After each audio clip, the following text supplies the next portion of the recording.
مولاي صل وسلم دائما أبدا على حبيبك خير الخلق كلهم.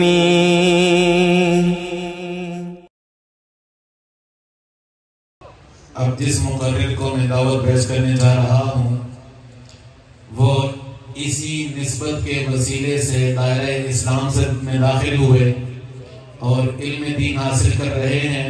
डेनमार्क से इनका ताल्लुक है। डेनिश ज़बान में गुफ्तगू करेंगे जनाब याकूब अवाको मोहम्मदी सैफी साहब।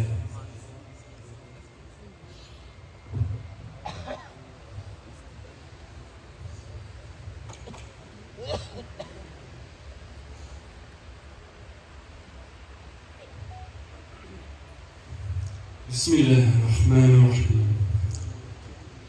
अल्हम्दुलिल्लाह थुम्मा अल्हम्दुलिल्लाहि रब्बिल आलमीन अस्सलातु वस्सलामु अला सय्यिदिल अंबिया वल मुरसलीन व अला आलिहि व सहबिहि अजमईन। I Allahs naam, den mest nådige, den særdeles barmhjertige.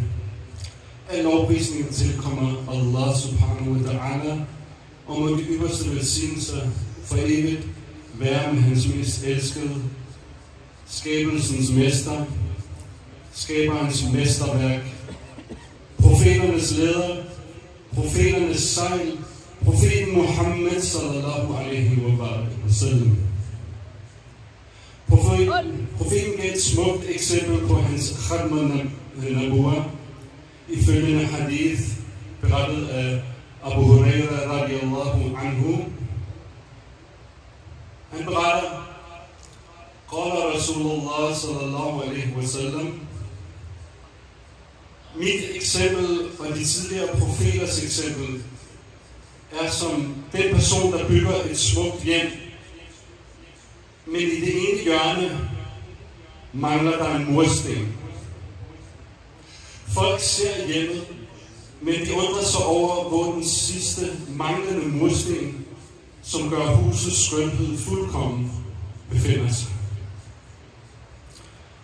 Profeten sallallahu alaihi wa sallam forklarer: hans eksempel er som den mursten, der færdiggør profetværdighedens smukke hus. Som når Allah tabaraka wa ta'ala siger om sin elskede sallallahu alaihi wa sallam, at han er khatam al-nabiyyin, at profeten er den sidste i rækken af profeter, og det er fuldkommen etableret i Koran og Hadith, og i hele denne ummas ijma, som berettet for oven. Så enhver, der afviser, at profeten sallallahu alaihi wa sallam er den sidste i rækken af profeterne, har afvist islam, og derfor fratrådt islam. Men omvendt er det for den, der omfavner denne virkelighed, denne sandhed. Omvendt er det for ham, at han indtræder islam ved at acceptere, at Allah er den eneste skaber, og hans sidste sendebud er profeten sallallahu alaihi wa sallam. Som i mit eget eksempel, da jeg kom til en vækkerforsamling i Danmark, i Allahs hjem, uden at kende til formålet med denne forsamling. Her så jeg et menneske med lys, nur ud af sig, som jeg med det samme elskede. Murshid lagde sin hånd på mit bryst, han lagde sin hånd på mit hjerte, og mit hjerte vendte mod islam. Alhamdulillah. På den måde blev profeten sallallahu alaihi wa sallams nur den mursten i huset, som jeg selv gik rundt om, og først så som en smuk helhed, da jeg mærkede profetens nur sallallahu alaihi wa sallam. Og må Allah ta'ala tildele alle troende den nur, som Allah ønsker det. Og må vi lære at værdsætte det, at profeten er profeternes sejr, rahmatil lil alamin, og værdsætte hvert sekund, vi får mulighed for at betragte dette fuldkomne hus, denne perfekte tro igennem profeten sallallahu alaihi wasallams perfekte eksempel og perfekte nur. Wastaghfirullah wa walhamdulillahi rabbil alamin.